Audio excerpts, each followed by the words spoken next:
Bonjour et bienvenue sur cette vidéo, j'espère que tu vas bien. Aujourd'hui nous allons parler des types de peau et c'est tout de suite.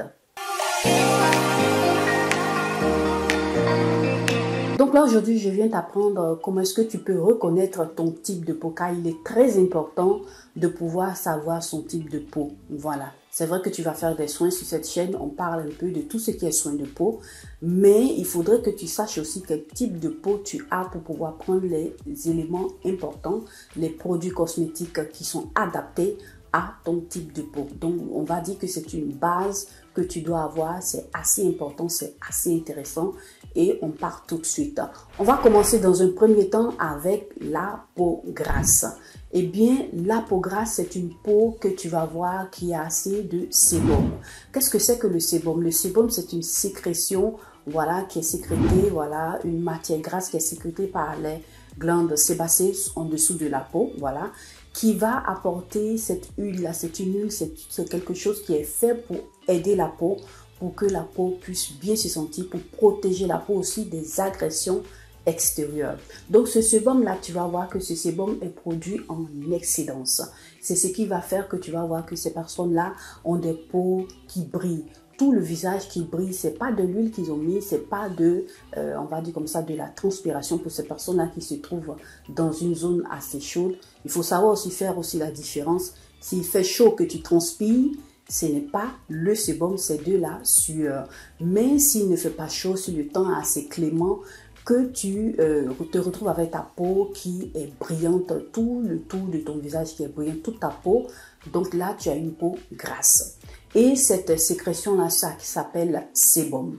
Donc là, c'est le premier constat que tu vas faire pour comprendre si tu as une peau grasse. Tu vas voir aussi que ces peaux grasses-là ont le plus souvent des imperfections parce que la surproduction de sébum va t'apporter toutes ces imperfections-là parce que là, ça va s'accumuler dans ta peau, ça va t'apporter de l'acné, des boutons, des taches, en tout cas plein d'autres imperfections qui vont venir créer des soucis à ta peau.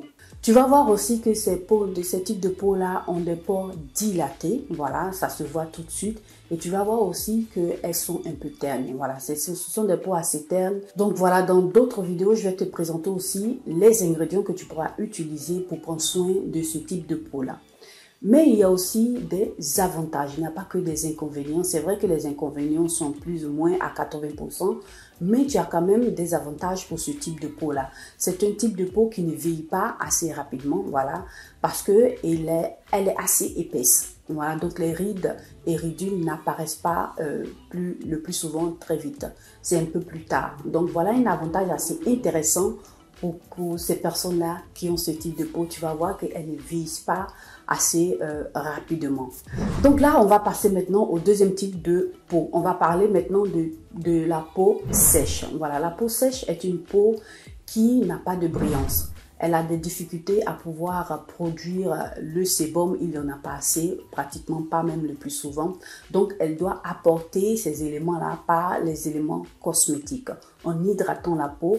Et tu vas voir que ce type de peau-là tiraille. Le plus souvent, elles ne se sentent pas bien ce type de peau-là parce que si elles n'ont pas appliqué ces produits cosmétiques-là pour apporter cette hydratation-là, elles vont tirailler et tu vas voir au toucher qu'elles sont un peu squameuses, ce n'est pas pratiquement lisse. Et c'est ce type de peau-là a le plus souvent des pores aussi qui sont resserrés, pas le plus souvent, à des pores qui sont pratiquement resserrés. Donc tu vas voir que ce sont des peaux qui sont assez inconfortables parce que avec le tiraillement, c'est quand même fastidieux. Donc c'est quand même un élément assez fastidieux que ces peaux-là ont. Voilà, excusez-moi si je me répète. Et puis tu vas voir aussi que ce type de peau-là est assez fine. Et ce sont des types de peaux qui ont, comme on va dire comme ça, un certain inconvénient, hein. Elles vieillissent assez facilement parce qu'elles sont fines, donc les rides et les ridules vont apparaître assez rapidement. Et tu vas voir que ces gens de personnes qui ont ce type de peau-là, sèches, vieillissent assez rapidement. Donc comme récapitulatif des peaux sèches, ce sont des peaux qui ne brillent pas, qui ont une apparence assez, on va dire comme ça, assez saine. Mais quand tu te rapproches, tu vas voir que les pores sont resserrés. Quand au toucher, elles sont râpeuses et puis elles sont fines. Et tu as l'apparition assez rapidement de rides et de ridules. elles ont beaucoup aussi de mal à pouvoir produire tout ce qui concerne le sébum. Donc voilà un peu tous ces éléments-là qui concernent les peaux sèches. Et dans une autre vidéo que je vais faire assez spécialement pour ça, je vais vous présenter des produits et des ingrédients qui sont adaptés à ce type de peau-là.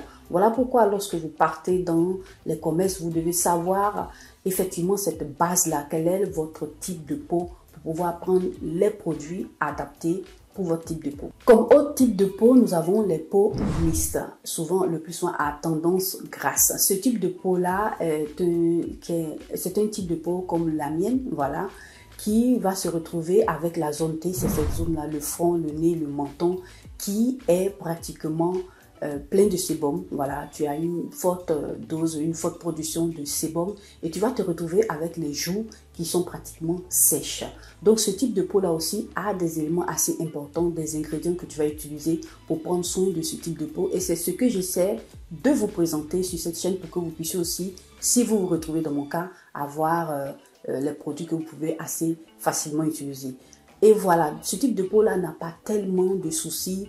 Et tu as aussi des imperfections, mais c'est quelque chose qui est gérable. Ce n'est pas aussi exagéré que les types de peau grasse. Voilà, tu arrives au moins, on va dire comme ça, c'est un élément, une espèce de moitié-moitié. Voilà, moitié inconvénient de la peau sèche et moitié inconvénient de la peau grasse. Mais c'est quelque chose qu'on arrive à gérer si tu sais prendre bien soin de ta peau. Tu vas voir que tu pourras y arriver et ça sera quelque chose d'assez facile pour toi. Il existe des éléments, des soins cosmétiques qui sont faits idéalement pour ce type de peau-là, parce que ce sont des types de peau assez un peu, on va dire comme ça, un peu, pas tellement compliqués, mais où il faut prendre un peu plus d'attention. Voilà, parce que c'est deux types de peau qui sont, c'est un mix de deux types de peau. Voilà pourquoi on les appelle peau mix. Donc, il faudrait pouvoir avoir vraiment les éléments adaptés pour prendre soin de ces peaux-là. Il n'y a pas à se faire de soucis.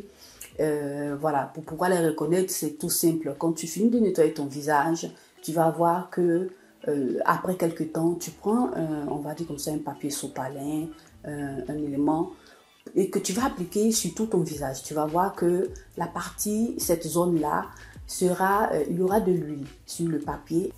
Et tu vas voir que sur la joue, tu n'auras pas d'excès de sébum, tu n'auras pas d'huile. Donc, tu vas reconnaître immédiatement, tu vas comprendre que ta peau, elle est mixte. Et le plus souvent, ces peaux-là, quand elles sont bien entretenues, tu peux te retrouver avec, on va dire comme ça, tout ce qui est éléments qui vont arriver dans ta vie, accouchement, maladie et plein d'autres choses, hein, le stress et autres. Tu peux te retrouver avec ce type de peau-là qui peut arriver à une tendance pratiquement normale ou bien une tendance pratiquement grasse. Voilà, c'est le juste milieu, mais c'est pas tout le temps vérifié, mais ce sont des choses qui peuvent arriver aussi avec le temps. Quand l'on prend de l'âge, tu vas voir que ta peau va commencer à virer sur une tendance par rapport à ce que j'avais cité auparavant. Donc là, nous arrivons maintenant au dernier type de peau que j'ai ici à vous présenter, c'est la peau normale. Waouh, ce type de peau-là, c'est une peau qui n'a pas besoin de produits cosmétiques. Elle a aussi des produits cosmétiques qui sont adaptés, voilà, à elle, mais ce n'est pas quelque chose où tu dois faire attention, essayer de voir les ingrédients que tu vas utiliser. Il n'y a pas tellement de soucis. Voilà, tu dois prendre soin d'elle. Voilà, c'est une peau qui n'a pas... elle a le plus souvent quelques imperfections au passage, mais voilà, c'est pas quelque chose que tu dois être méticuleusement là en train de vérifier, suivre. Non, c'est quelque chose... tu relaxes. En tout cas, quand tu as ce type de peau-là, pour celles qui ont ce type de peau-là, voilà, elles sont un peu plus relaxes par rapport aux personnes qui ont les autres types de peau que je vous ai cités auparavant.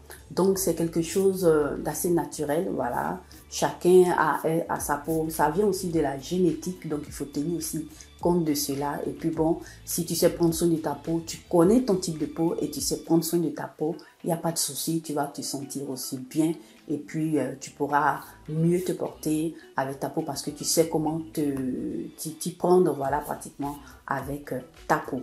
Donc voilà mes chéris, voilà plus ou moins ces types de peau là que je voulais vous présenter. Donc si tu aimes prendre soin de ta peau, Voilà une base que tu dois savoir pour pouvoir marcher avec ça et prendre tes produits cosmétiques en fonction de ça pour apporter des éléments positifs très bons pour améliorer l'état de ta peau, prendre soin de ta peau pour que tu te sentes aussi bien. Donc voilà mes chéris, notre vidéo s'achève ainsi. J'espère qu'elle vous aura plu, qu'elle vous aura aussi été utile. En tout cas, likez, partagez cette vidéo sur vos réseaux sociaux, à vos amis, à vos connaissances. Et si vous êtes passé pour la toute première fois sur cette vidéo, que vous m'avez vu aussi pour la toute première fois, n'hésitez pas à vous abonner. Voilà, à cette chaîne, à liker la vidéo et puis à aussi vous abonner sur mes différents réseaux sociaux. Moi, je vous remercie d'avoir regardé cette vidéo. En tout cas, prenez soin de vous et nous nous revoyons à la prochaine vidéo.